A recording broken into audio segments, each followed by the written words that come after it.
Welcome to Luca is a Billionaire, where the only thing I invest in is your answers. You start by bringing your footage into the editor and confirming its frame rate. Know whether it's 24 FPS or 30 FPS so you can plan retiming. Once the clip is in the timeline, duplicate it. This keeps a safe original. Next, enable full resolution only if your machine can handle it. Otherwise, use proxy files to keep the timeline smooth.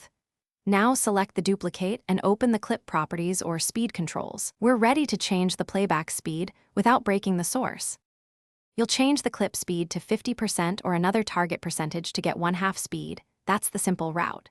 For smoother results, choose an interpolation mode.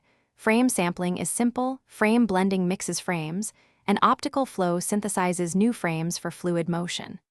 Once chosen, use retime curves to create ramps, slow into slow motion, then ease out to avoid sudden jumps.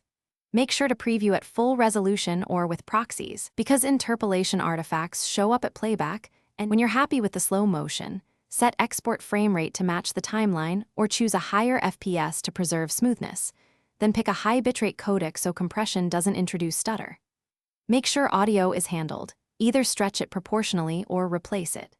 If playback is choppy, try rendering a preview, switch interpolation to optical flow, or export to an intermediate codec like ProRes or DNxHR. Troubleshooting tip: if strange warping appears, reduce interpolation strength or revert to frame blending and re-render. Thanks for watching and please subscribe. It's the best investment you'll ever make.